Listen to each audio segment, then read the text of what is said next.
സുശീല, നീ ഇത് എന്നാ കൂടിയാടായി കുടിക്കുന്നേ? ഓ, തുടങ്ങി ഉപദേശം. ഈ മദ്യം എന്ന് പറഞ്ഞാലേ സ്ലോ ഡെത്താണ്. എന്ന് വെച്ചാ നീ പതിയെ പതിയെ മരിച്ചോണ്ടിരിക്കണെന്ന്. അയ്യോ, പതിയെ മതി. ആർക്കത്ര ധൃതി? പെട്ടെന്ന് മരിക്കണമെന്ന് ആർക്കത്ര നിർബന്ധം? ഈ ടേബിളിൽ എന്റെ ഒറ്റ ചോദ്യമേ ഉള്ളൂ. 24 ദിവസം സ്വന്തം മുന്നണിയിലെ ഒരു നേതാവ് അറിയാതെ, എക്സൈസ് വകുപ്പ് മന്ത്രി അറിയാതെ 24 ദിവസം ഈ ഫയൽ മുഖ്യമന്ത്രി തന്റെ ടേബിളിൽ സൂക്ഷിച്ചത് എന്തിനാണ്? ആരും അറിയാതെ ഇടത് സർക്കാർ മരവിപ്പിച്ച നികുതി നിർദ്ദേശം വെക്കാതെ, നികുതി ഘടന നിശ്ചയിക്കാതെ മാറ്റിവെച്ച 3 വർഷം മുമ്പ് മാറ്റിവെച്ച ഒരു ഫയൽ മറ്റാരും അറിയാതെ ഒരു മദ്യനയം രൂപീകരിക്കും മുമ്പ് തിടുക്കപ്പെട്ട് 24 ദിവസം ഫയൽ സ്വന്തം ടേബിളിൽ വെച്ച് മുഖ്യമന്ത്രി ഒറ്റയ്ക്ക് തീരുമാനമെടുത്തത് എന്ത് താല്പര്യപ്രകാരമാണ് എന്ന ഒറ്റ ചോദ്യത്തിന് ഉത്തരം തന്നാൽ മതി. ആ ഒറ്റ ചോദ്യമേ ഉള്ളൂ.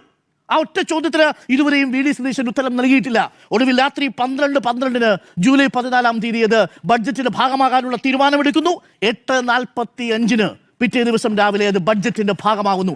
ഈ 24 ദിവസത്തിനിടയിൽ നടന്നതെന്ത് എന്നതാണ് ഏറ്റവും പ്രധാനപ്പെട്ട ചോദ്യം.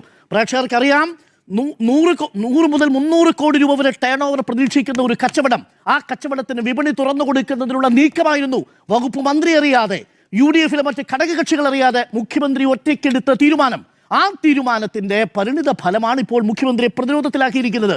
ഇതെന്നിട്ട് പറയുന്നൊരു വാദകമുണ്ട്, മദ്യവിരുദ്ധത്തിന് വേണ്ടിയാണ് ഇത് കൊണ്ടുവന്നിരിക്കുന്നത് എന്നുള്ളതാണ്. പ്രിയപ്പെട്ട പ്രേക്ഷകരെ, സൈഡറാണെങ്കിലും ബ്രീസറാണെങ്കിലും പ്ലസ് ആണെങ്കിലും ഇതൊക്കെ ഉപയോഗിച്ചിരിക്കുന്ന ഒരു നാട്ടിലെയും ജനങ്ങൾ മദ്യത്തോട് ആസക്തി ഇല്ലാതെയല്ല മാറിയത്.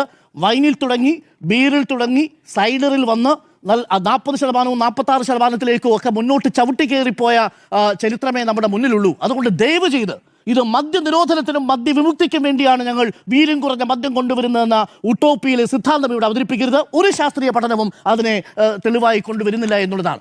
ഒരിക്കൽ കൂടി ഞാൻ എൻ്റെ നിലപാട് പറഞ്ഞ് അവസാനിപ്പിക്കാം. ഇതൊക്കെ വരും കാലങ്ങളിൽ കേരളത്തിൽ വിൽക്കേണ്ടി വരും, അതിൽ ഒരു സംശയവുമില്ല. പക്ഷേ നാട്ടുകാരെ സംശയത്തിന്റെ മുന്നിൽ നിർത്തി പാതിരാത്രിക്കല്ല മദ്യനയവുമായി ബന്ധപ്പെട്ട നികുതി നിശ്ചയിക്കുന്ന ഒരു ഫയൽ നീക്കേണ്ടത് എന്നുള്ളതാണ്. അത് ബന്ധപ്പെട്ട മന്ത്രിയെ അറിയിച്ച്, വകുപ്പിനെ അറിയിച്ച് പത്രസമ്മേളനം വിളിച്ചു പറയൂ.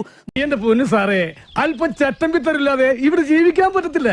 ഗോപാലൻ തല്ലാറുണ്ട്, അതുപോലെ തിരിച്ചിഷ്ടം പോലെ കിട്ടാറുണ്ട്.